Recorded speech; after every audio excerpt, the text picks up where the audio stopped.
quand on arrive à la fin de la systole, d'accord, on a bouclé, à peu près à 110 pression dans le ventricule gauche, et bien à ce moment-là, vous avez une valeur qui est équivalente à la pression systolique dans le vaisseau, dans la partie artérielle épicardique. Et puis, vous avez toujours votre pression qui règne à 10 dans la valeur, mais ce que vous voyez surtout, c'est que vous avez complètement écrasé toute la zone, alors là, la plus compliante, je dirais, au niveau des capillaires, et l'ensemble du tissu a perdu 8% de sa capacité, donc plus de la moitié de ce qu'il contenait en tissu, entre guillemets, sanguin, d'accord, en contenu sanguin. Et donc vous êtes passé de 14 à 6% par ce double effet de l'augmentation des gradients et donc de la fuite artériolaire et vénulaire qui se situe dans les deux côtés, des deux côtés de cette paroi myocardique. Et au moment de la diastole suivante, donc en début de diastole, la tension chute considérablement dans le ventricule, et puisque cette relaxation se fait, que ce gradient de pression va du coup générer, vous êtes à 110, puis descendu à 100, puis à 90, vous voyez que malgré tout, le flux sanguin, cette fois-ci, va être préférentiellement dirigé vers la région où le gradient est le plus élevé, et c'est donc justement la région sous-endocardique. Donc le flux, en raison de cette diminution de la pression, va entraîner un appel très important en raison de ce gradient qui va être, en l'occurrence, de 30-40 mm de mercure, alors qu'il reste relativement modéré dans la région sous-épicardique. Donc vous avez une distribution au moment de la diastole suivante qui va être préférentielle dans la zone qui a été le plus déplétée en sang au moment de la systole précédente. D'accord ? Et ce que vous allez voir, c'est que la résultante, c'est que finalement, le flux va être de 20% supérieur dans la zone sous-endocardique par rapport à la zone sous-épicardique. Il y a beau y avoir cet effet de compression majeure qui va vider, entre guillemets, ce muscle de son sang pendant la systole, la résultante, c'est qu'il va y en avoir plus au moment de la recirculation, et donc au total, un flux qui sera dirigé de façon plus importante dans la région sous-endocardique par rapport à la région sous-épicardique. Okay ? Et cet effet-là, il est directement et en proportion de quoi ? Pourquoi est-ce qu'on a 20% de sang en plus dans la région sous-endocardique ? Eh bien, c'est parce que sa consommation d'oxygène et donc son travail est 20% supérieur. Ceux qui vont générer le plus d'activité, ce sont les cardiomyocytes qui sont dans la région sous-endocardique. C'est également pourquoi il est important, lorsqu'on fait cette imagerie de l'ischémie ou de la nécrose, c'est de savoir si cet infarctus est transmural ou pas, s'il concerne la région sous-endocardique ou pas, laquelle est la plus sensible à l'occlusion précédente, parce que ces effets-là vont être importants sur la récupération, là encore, et sur le pronostic. Donc le flux systolique, on l'a vu, il est faible. Il va parfois s'annuler au moment du retour sur la partie artériolaire, et on va avoir 80%, parfois plus, en diastole pour les vaisseaux, en particulier les vaisseaux sous-endocardiques, du ventricule gauche.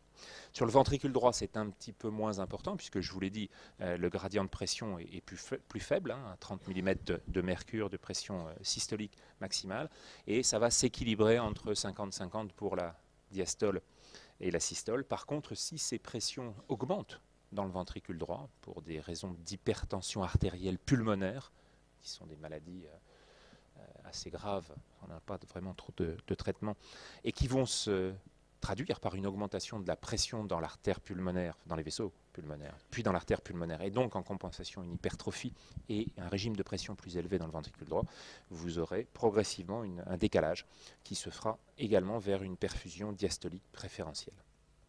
On la mesure comment ? Principalement avec des cathéters de Doppler intracoronaire qu'on va passer par l'aorte, remonter, faire le boucle, et puis arriver dans le bouton aortique, à la racine de l'aorte, et puis cathétériser la coronaire droite ou le tronc commun de la coronaire gauche, et aller jusqu'au milieu de l'IVA, mesurer le flux coronaire en Doppler.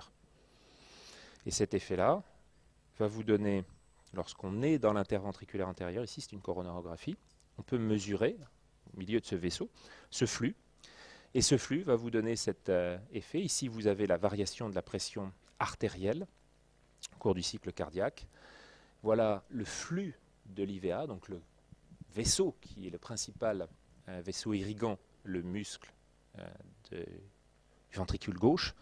Et donc vous voyez qu'on a deux moments où quasiment ça s'annule, hein, le début de la pression, la montée en pression, et vous aurez donc un flux systolique qui représentera moins de 20%, et le flux sera essentiellement diastolique. C'est pendant toute cette phase-là que le débit de perfusion, il sera maximal en protodiastole, au début de la diastole, c'est là que ce flux sera le plus important au niveau de la paroi du ventricule gauche.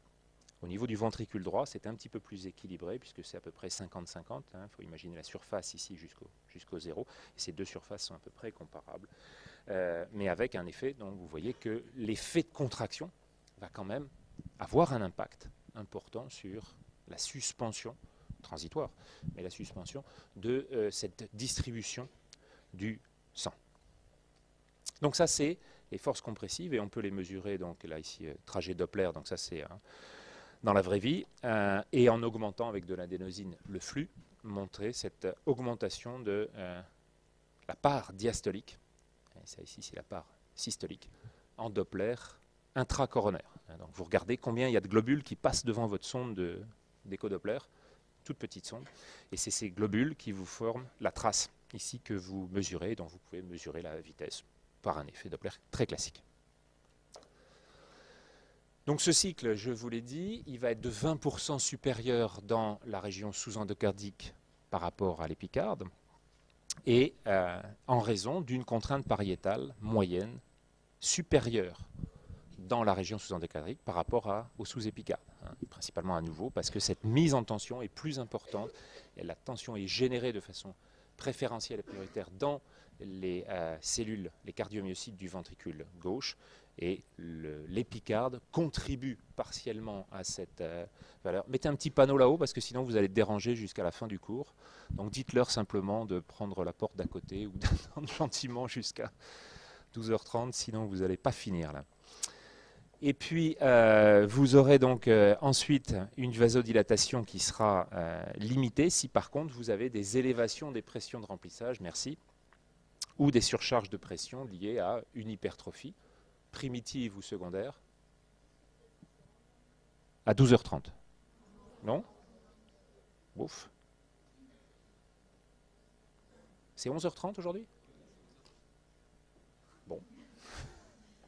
Alors dites-leur le contraire. Vas-y, c'est pas grave, on assumera. Je termine là-dessus alors, et on finira demain pour regarder ce que sont sur les variations de protodiastole, cette élévation des pression, là c'est le schéma normal, donc avec un gradient fort à ce niveau-là. Et si vous avez un régime de pression plus élevé à 20 mm de mercure, à ce moment-là, vous aurez une gêne partielle, vous voyez, sur le gradient, puisqu'on n'aura plus les 30 mm de mercure qu'on avait tout à l'heure entre le 90 et le 60, mais une ischémie relative, puisqu'on aura au contraire une facilitation dans les régions sous-épicardiques et une irrigation moins bonne de la région sous-endocardique. Donc on voit qu'on a une région qui est sensible, très susceptible, vulnérable, en raison de ces modifications de pression.